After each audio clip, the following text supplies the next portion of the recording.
The only way to make sense out of change is to plunge into it, move with it, and join the dance. Alan Watts.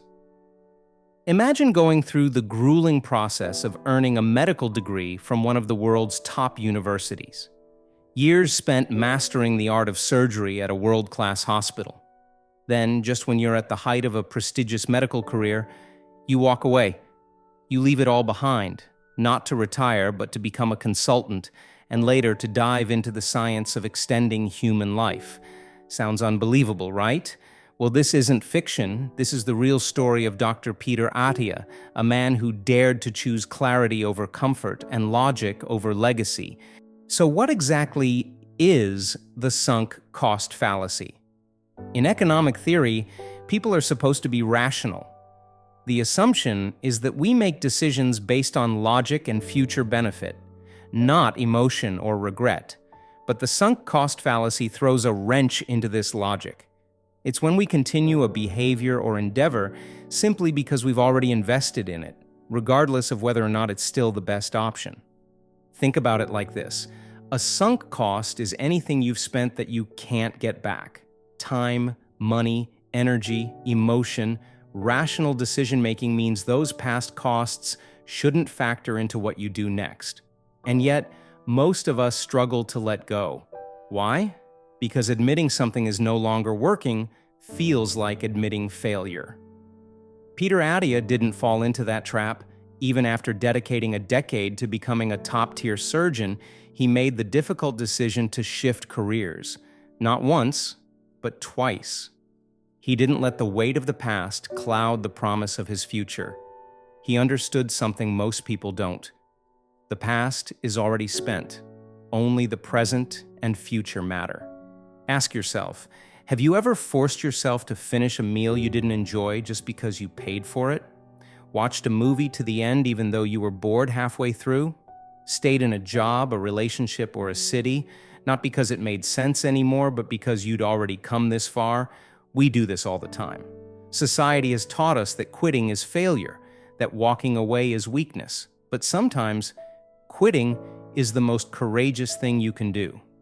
It's not just individuals either. Take the Concorde jet. A marvel of engineering, but a commercial disaster.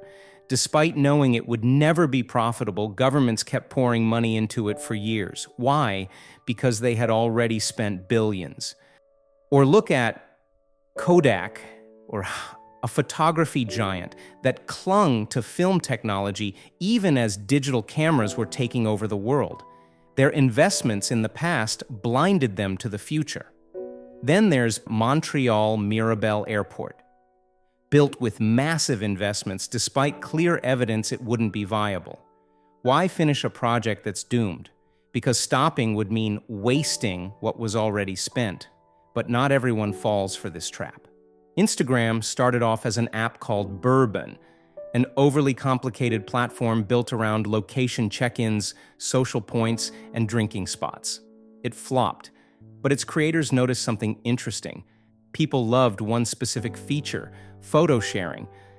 Rather than sticking with their original vision just because of the work they put in, they stripped everything else away and rebuilt the app around what was working. That pivot, it gave birth to Instagram as we know it today. Let me share something personal. I spent 5 years chasing a formal education, believing that success meant following a stable, conventional path. But the further I went, the clearer it became. The 9-to-5 grind wasn't meant for me, so I left it behind. I started my own software company, something completely outside my academic training. I loved the creation process, but marketing and sales, not so much. I realized I was building something for the wrong reasons. Eventually, I handed it over and walked away. At the same time, I was living in America, supposedly the land of dreams, and yet I met countless people who had everything and still felt empty. That realization hit me hard. My long-term relationship was falling apart. I couldn't see a future in it, so I let that go too. I returned to my home country, and for a full year, I did nothing but heal. Mind, body, soul. It was during that silence that something unexpected happened. I started to write. 1 month later, I had a 350-page manuscript on the human condition. I shared pieces online, and soon over 160,000 people were reading my words, talking to me, sharing their stories, helping me discover mine. None of this would have happened if I hadn't let go. Sometimes people call me a quitter, and maybe I am. But I quit what wasn't me, so I could finally discover what was. The past does not own you. It doesn't define you. It is a teacher, yes, but not a master. Let go of guilt. Let go of regret. Let go of trying to make something work just because it once did. Choose presence. Choose possibility. Choose now. Our time here is short.